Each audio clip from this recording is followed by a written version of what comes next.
Do you like Star Wars? Because I do. A couple of weeks ago, I got in touch with Sabers, which is a saber company that's owned by Star Wars Theory. And after talking for a while, they actually agreed on sending me a saber to review. I'm really excited for this because I own a couple of lightsabers, and one of my biggest passions is lightsabers at the moment because, you know, it's Star Wars. But I'm really excited to see what they cooked up with this. So let's unbox it, I guess. So this is the box.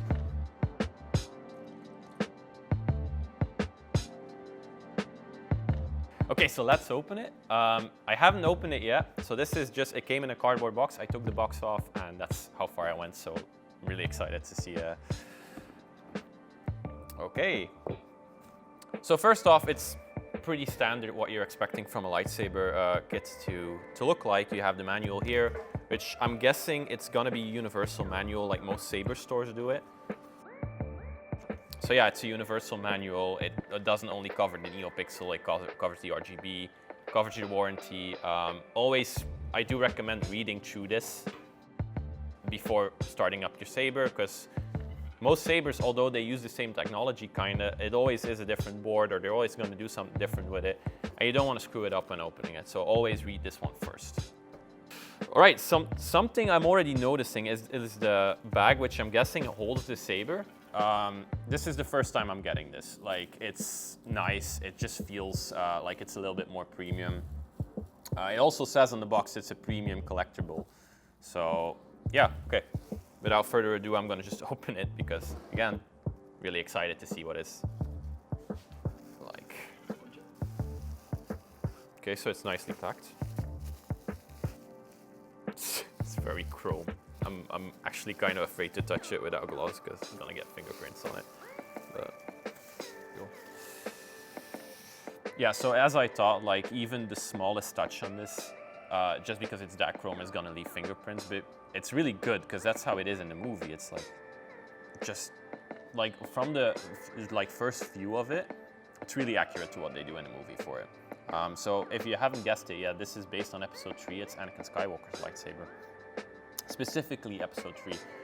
So what this saber does is, it's actually the same one canonically that they use in Episode 4, 5, and 7, 8, but they do look different between movies.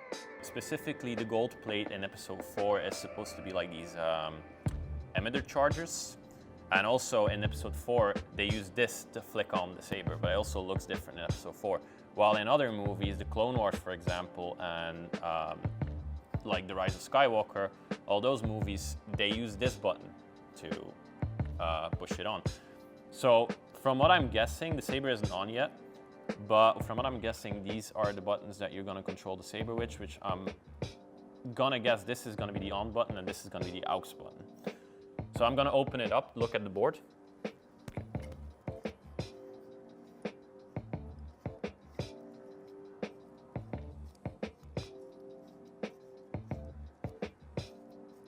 So it is very similar to the Anakin sabers that I've seen before, where they open up like this.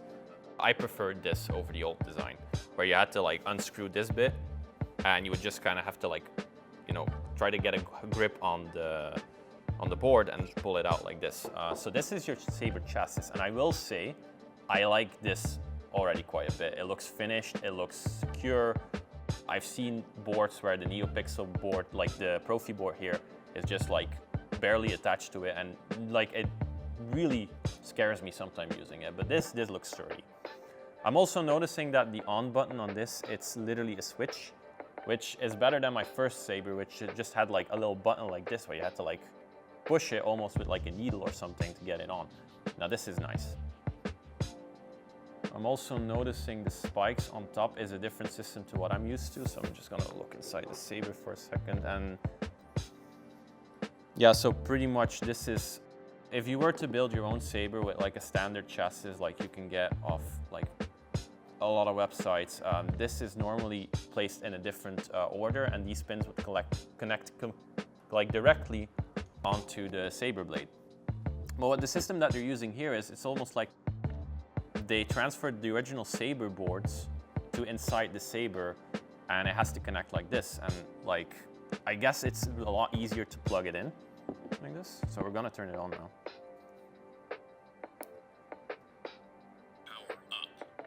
Okay, so what I'm noticing already, and I do appreciate this, is that they're not using the standard voices that they use for these sabers. It's actually like Star Wars Theory himself speaking in the power-up sound. It's a nice touch. All right, so we're gonna, it already said that it's powered on. So when I plugged it in, so it means that it has a good connection. So this is a standard NeoPixel blade. This gives the best effect for a lightsaber because it will literally like listen to the commands that the saber is giving, and it will start here and will light up smoothly to the top. So I'm just gonna plug it in. I already like this because I had sabers before. They also give you an extra screw, by the way. I had sabers before where it kind of wobbles in to the blade, and like I don't like that. Here you can actually just feel it like slide into a tight space, which is gonna be better for light connection. So what you're gonna do now is you're gonna have to screw in the extra screw to keep the saber in place. You can kind of like, you'll feel when you're damaging your blade, but you kind of have to. All right, so this is the part where you turn it on. I'm quite on too. Okay, so I was wrong, so this... Ignition 2. Okay, so this is the aux button, and this is going to be the on button. Okay, so it's on a different ignition. Which, like, again, if you look at the camera now, like, this is how it looks like. It's actually has that glow from the movie. I'm just going to try to turn it to blue because it is still Anakin's saber. So they do use sound founts from the movies, the shows. But they did get creative with it. Huh. So this is like pretty much what Anakin's saber looks like in the movies. Now the only thing I will say about this is that the color that they're using here is dark blue. I prefer the saber to be light blue, just because it shows better on camera. But I'm just gonna toggle through it, see if there's sky blue on this, because that's canonically what it should be. But this is the color that they use for episode 3, so it doesn't surprise me they use this. I'm just gonna try to see if it... Yeah, so there's also the switch flick, which you just kind of have to do your wrist like this, and the blade activates without using the buttons, which is also nice. So this should be standard red, I'm guessing. Yeah, see, red is very diffused as a color in general. So when, like the blue, when you have the blue is gonna be like really bright, while the red's like sometimes when you're in a lighted space like this, the red's gonna look a bit diffused. Now I will say that the quality of the box is probably one of the best things of the speaker. It's one of the best things I've heard so far. My previous sabers were good, but like this really shows the crispiness and like the bass that you have in this speaker, which is just nice. This is gonna be purple. Yeah, see, I like the little extra effects. Like you can tweak those yourself with the manual. It explains it how you should like switch between them. Just gonna try to find a good one. So this is the dark blue again. So what you can do with the SD card normally with NeoPixels, you can put them in your computer and kind of fine tune them yourself if you know what you're doing. But look at YouTube, look at forums before doing this. It's just like if you want to play with these, you can. Just gonna stand up for this. Yeah, I like the effect that it gives. Like it has a good reaction to it. I think I just hit a button. Okay, so it does have saber clash, which means that normally you should be able to use this for cosplay competitions and things like that. Although heavy grit battling, I would not recommend with NeoPixel. Like I wouldn't recommend this with any NeoPixel. I'm pretty sure, like from the sturdiness and the weight this hilt has, it could, but I don't recommend it. So this is what they call lightning block. It's the effect that the saber gives when it's blocking lightning in the movies, and it's a nice little extra because a lot of the NeoPixel sabers don't have this function installed. So you see how it lights up in a certain place on the saber. It's gonna do it a little bit at random, I feel. Although I will say it has a nice reaction to it. When I tap it here, but you have to really tap it. Like you see that it lights up here. When I tap it here at the bottom, it lights up here, which means that the NeoPixel, like the board itself, like feels where the tension is coming from and reacts accordingly, which is also something a lot of NeoPixel sabers don't do. So you can already see that it looks bright, even when it's a lighted room. So now I really want to see what it looks like in the dark. So can we dim the lights? Dim, dim, dim. Right.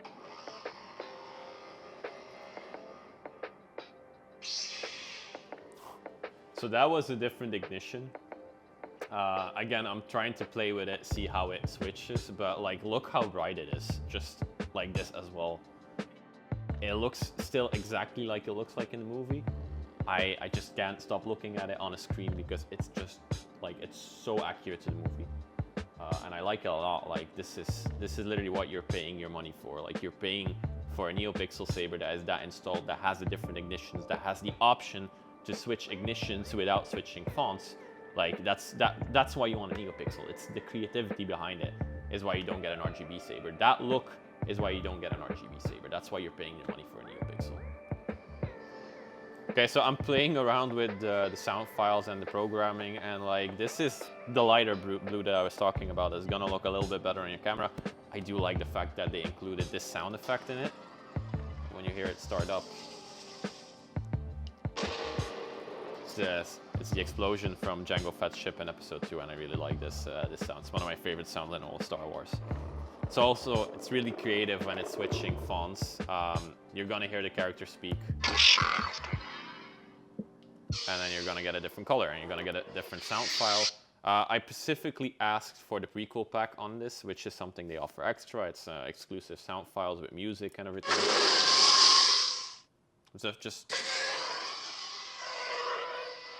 So they got even just put a TIE fighter on this, which just...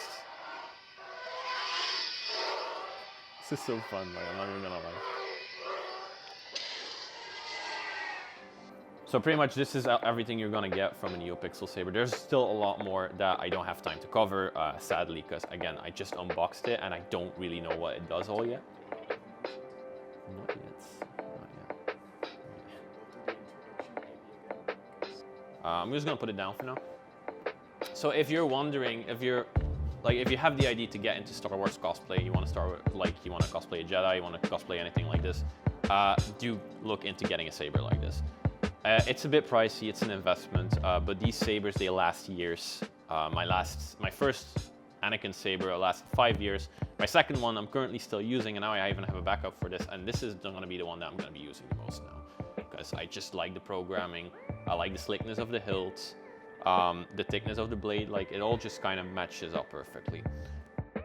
As you can tell in this video, I'm not yet used to the programming on this saber. Like I said, every NeoPixel is different, but I would recommend checking out Theory Saber. They also gave me a promo code that I'm giving it to you right now. It's code Immortal on their website for 10% off, which for the amounts that you're normally going to be paying for this, like, it's gonna do you a big favor, the 10%. Now, also something that I did notice from checking out Theory Sabers is that they offer these high quality replicas, but they also offer the affordable option, which is still going to be Xenopixel, maybe still a variant of NeoPixel. The blade is going to be less finished, but like, if you're not that into like, oh, I want it to be like screen accurate, then I could recommend you on sending you on your way for one of those sabers. I really like what Theory Sabers is doing. They're making it more accessible. They're offering high quality saber programming for lower prices, and the higher prices that you are paying, you are getting worth of your money. The last thing I do still want to say about Theory Sabers is that I do like how quickly they respond to your messages. Like, within, they always said within 48 hours, but the messages that I got back from them were way quicker. So this is something you want to keep in mind when buying something like this. You're going to spend like a lot of money on. You don't want to be stuck with a dead on arrival or something that breaks within a short period of time and no support to be given. This is something you should keep your eye on. So yeah, no, I highly recommend. I'm pleasantly surprised because it's the first time I got my saber from them, and I would just recommend you to check them out. Use my promo code Immortal at Theory Sabers while checkout, and I'm gonna leave it at that for now. Now I will do another video comparing this to other sabers, so if you're interested in that, please subscribe and follow. I'll be uploading it this week as well.